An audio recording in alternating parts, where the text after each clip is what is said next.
This is what a grower regrets and is constantly worrying about during the season. These storms, it seems like these incessant storms this year, one after another. So many, from the remnants of hurricanes to just huge rain systems. It's been a brutal year, but I've managed to survive and still was able to salvage a decent harvest from all of the different things that I grow during the season. And so I'm thankful. But today, it's the 2nd of November, day before the election, and we had ferocious winds. That's the best descriptive word I can come up with right now. We've had ferocious winds all night long, brutal winds. And I've been very concerned about my persimmons crop because you can see that my trees are heavily laden with fruit. And it doesn't take too much, since persimmons wood actually is quite brittle. And it's very strong and it's very hard. It's been used in the past in the olden days, it was used for golf clubs and stuff, for the ends of golf clubs, because it's that hard. But it is brittle as well, especially when it's green. And so broken branches are not uncommon during heavy windstorms like this, especially when the tree is laden with fruit, and you can see how abundant this tree is a producer. Okay, so I just thought I'd do a little video, and then that's part of the drama today. And now I'm going to film wow, something a little more traumatic to me, although it may not seem as much a tempest as this. The farmer started to harvest his corn the other day, and he had to stop because he wasn't able to get it finished. So he got most of the low spots in the different various fields, and then it rained 3 inches of water. And so he just wasn't able to get his crop in on time. Let me get over this way. Might not be as much wind disturbance if I stand behind the greenhouse. But he wasn't able to get his crop harvested, all of it, on time, and then the rains came, 3 inches of rains. So he's going to be set back for a couple of weeks, or he will risk getting stuck in the field while harvesting. And let's get back to the trauma of the moment, which I just referred to. The storm is one thing, and broken persimmons branches, they're always a concern of mine. All of my fruit trees are a concern when we have very, very heavy winds, such as these winds. But now, there comes a time, there always does, each season,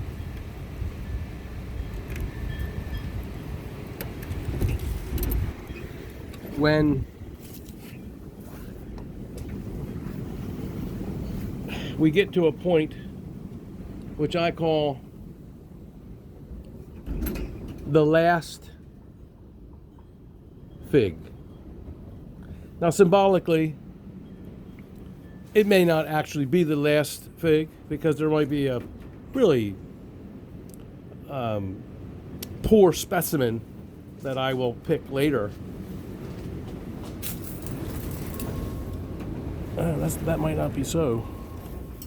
That's a beautiful Black Madeira, and I think that's the last one that I will get on this grafted Black Madeira this year. Let's see here.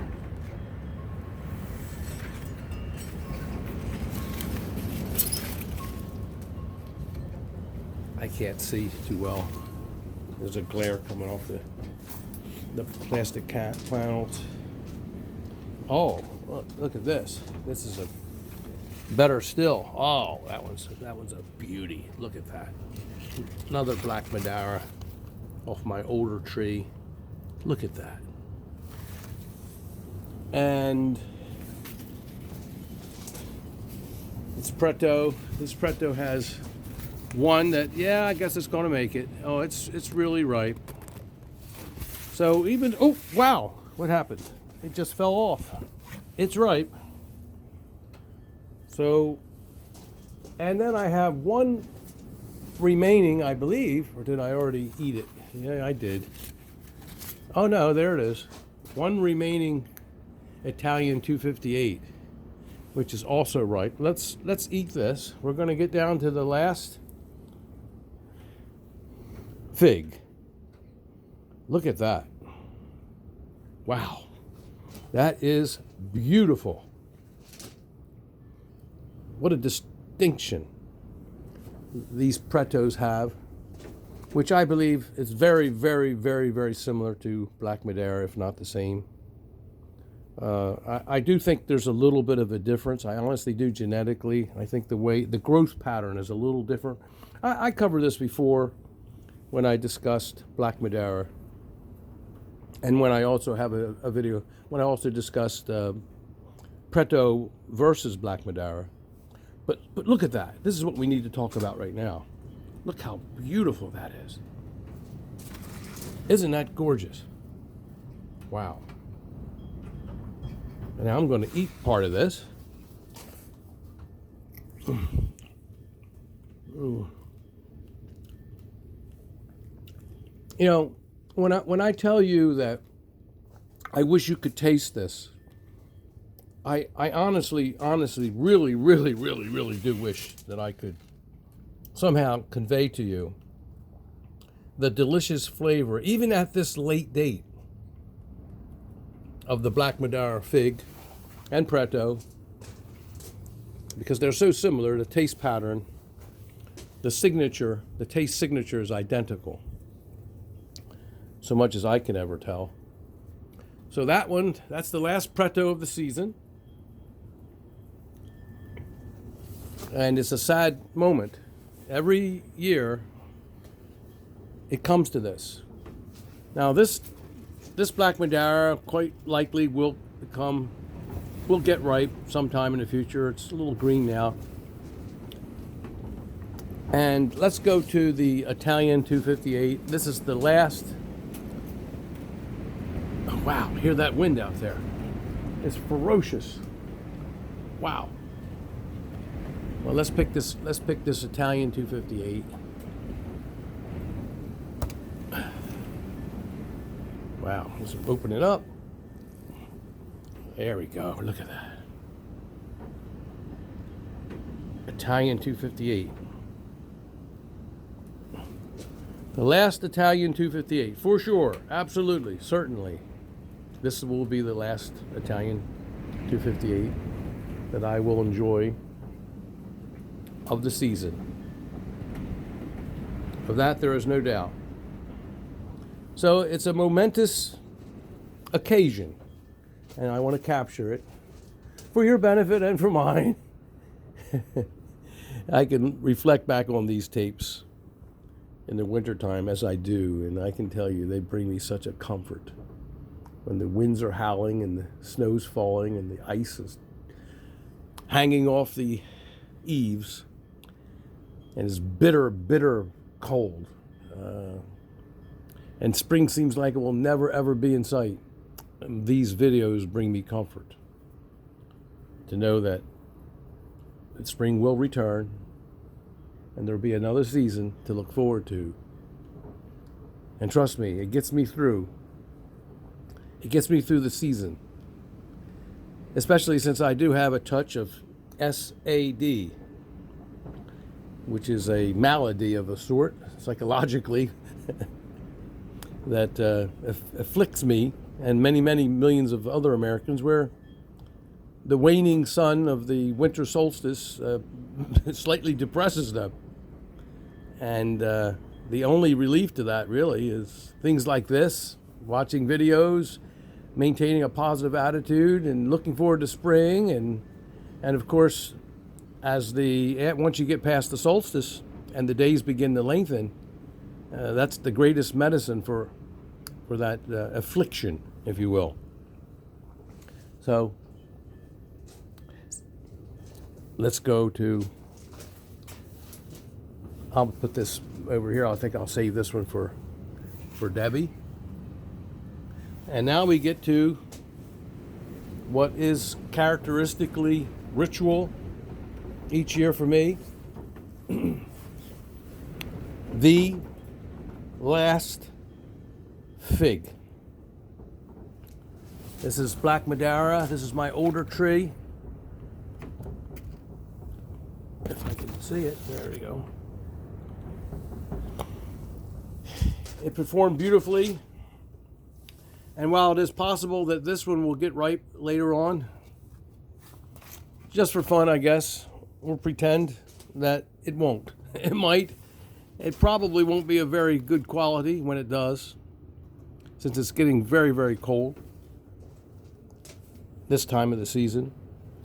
But here is a perfectly ripened, beautiful, absolutely exquisite example, a perfect specimen of Black Madeira.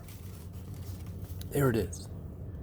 And so I am going to dub this fig officially for the season, and you were able to enjoy it with me that moment, the last fig. And see, it's too has a little green on the underside, but trust me, this one's right. The other one probably won't make it, or won't be very good when it does. Let me open this up. Oh, wow. Look at that. I'm sorry if I get a little carried away, but I will never, ever lose my enthusiasm for fresh, delicious, organic figs. Never in a billion years, if my spirit should last so long. Well, let me put half of this away for Debbie. I'll break that apart. Here we go.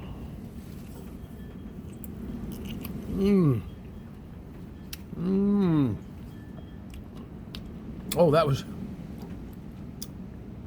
exquisite. The flavor just bursts, exploded throughout my taste buds. What a wonderful ending to a fantastic season. All in all, you can see my 258s are done. There's nothing left to get ripe. Nothing left. It's all finished. I'm all finished. There's no more figs anywhere going to get ripe.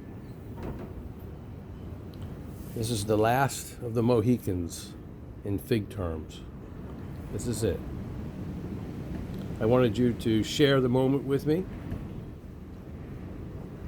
I appreciate the visit. I'm going to save this for Debbie. She's going to have a little treat. Here, we've got a few perfect specimens here. And I'm going to take you outside in this vicious wind, and then I'm going to cut the camera off, or the phone. So here we go. I'll be making more videos, different things. We'll be talking about a lot of things. Winterizing the figs, wrapping again. I'll be making fig videos and various videos throughout the winter, actually. And soon I'll be harvesting many persimmons, and so I'm going to be dehydrating persimmons. I have a video of that already, if you want to look at it, how I do that, and store them all winter long. And I do get enough to store all winter long when I dehydrate them. Organic persimmons, and they're delicious. We've talked about it before. So I will be making more videos, of course, throughout the rest of this season and during the winter time, and of of course, in the spring and next year. I want to thank all of you for watching my videos. I never really, when I set out to do this, thought that I would have 3,000, nearly 3,000 subscribers. It never occurred to me, ever. It was never my intention. I don't sell fig trees or cuttings.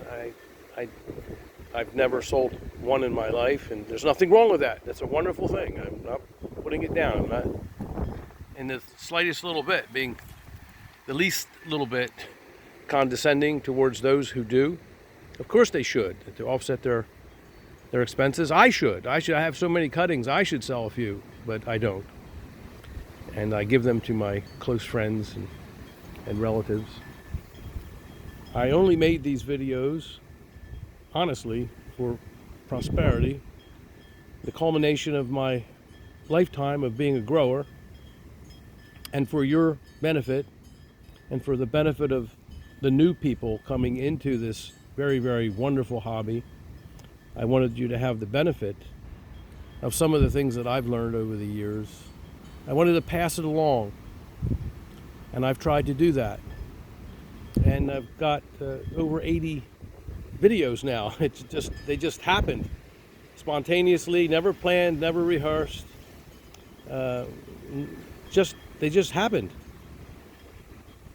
Yeah, you might call it another organic sort of growing of a kind. It grew organically.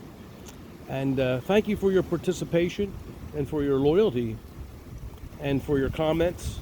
I've had a great deal of enjoyment, fun.